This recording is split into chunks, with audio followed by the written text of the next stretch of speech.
Good morning, Peter Acey here from Anzac Day Precinct YouTube channel, and we're in the Toowong Cemetery, and behind me, just there, is the burial plot of Governor Blackwell, who was the first to be buried in this cemetery, and actually he fought to have the cemetery established here. And that particular memorial was far more striking in the era that we're going to be talking about, as there were no trees, or hardly any trees, and certainly no mature trees on this site. And this morning's YouTube is about Walter Harding, and I've got with me his obituary, and we're going to be reading out parts of it and then comparing that to the reality. Now, you may ask, why are we dealing with YouTube about Walter Harding? And it's most appropriate at this point because Councillor James Mackay is about to open to the public the design, thoughts, parameters and input and public consultation for Anzac Park. And as you'll see towards the end of this YouTube, I have a particular suggestion in relation to it, and this YouTube is about laying the groundwork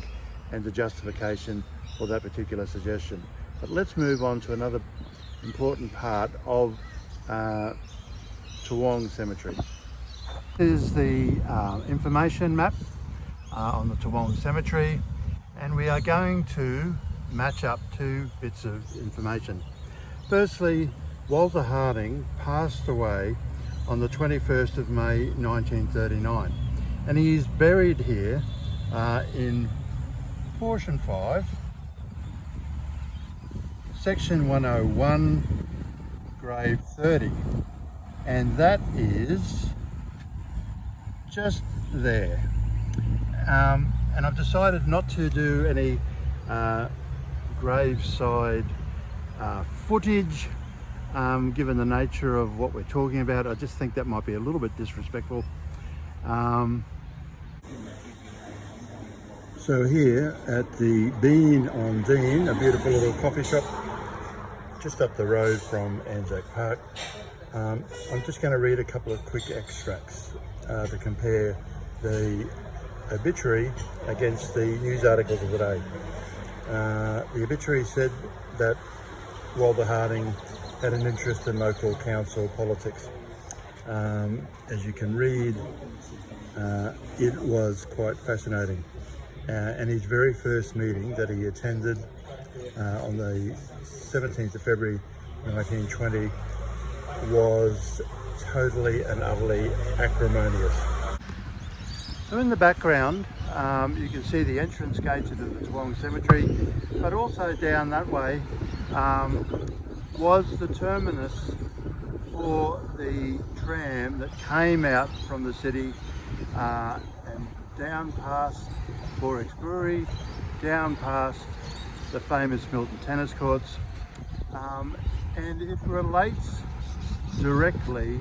to the life of Walter Harding, because in his obituary it makes reference to the fact that he had an exquisite collection of walking sticks that he made himself from local timbers, and he was born with a gammy leg and limped, and used to catch the tram from the city where he was a solicitor to this site and then walk up the hill, which was effectively over that way, to his home, which we'll see later. And he was very conscious of the significance and the potential of this area, and that's what led him to be passionate about Anzac Park. So directly in front of us, at the top of Wall Street there, just before it runs out, there are 6 blocks of land now, but that was where Walter Harding lived. And as you can see, he had a panoramic view of the park. So Anzac Park, Toowong, was named by the Toowong Council in 1916, July, and I'm fairly certain it was one of the very first in the world. They finally received permission from the federal government to use the name Anzac Park in November 1916, and by the 7th of July 1917, as we've heard previously, Walter Harding is busy planting trees, thousands upon thousands of trees. The Toowong Council had no sooner officially named Anzac Park after renaming it from Rifle Range Park, which was probably the very first Anzac Park in the world. Then Walter Harding was out there planting avenues of honour, and as this little press release indicates, I've worked back, and that first planting of an avenue of honour in Anzac Park occurred on the 7th of July 1917, and the history of his involvement really continued from that date to the date that he passed away in 1939, mostly in acrimonious dispute with the Toowong City Council and then the Brisbane City Council after that. Cannon Place here at the Toowong Cemetery is really quite a beautiful and peaceful spot, especially after a little bit of rain. Greens everything up, and it's in contrast really to the current situation that the Anzac Park finds itself in, despite the great and Herculean efforts in effect of Walter Harding. But undoubtedly, hundreds of these trees that we can see are the result of Walter Harding's work, because he planted, according to one of the press releases, something like 3,500 trees in this, what was then barren piece of land back in the 1917 to 1920. And what I'm proposing is a concrete pedestrian way and dual cycleway going from down there where it joins up to the Cannon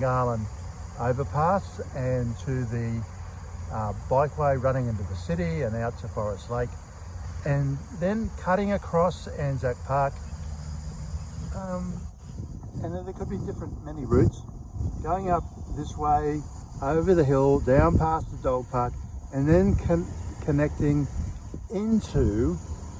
8 or so major walks that are on this side of the highway that are currently not really clearly connected into all the Mount Coot-tha walks that are on the other side of the highway. And I think that that is a very important initiative that the council could do, should be in its master plan, and I think that that walkway should be called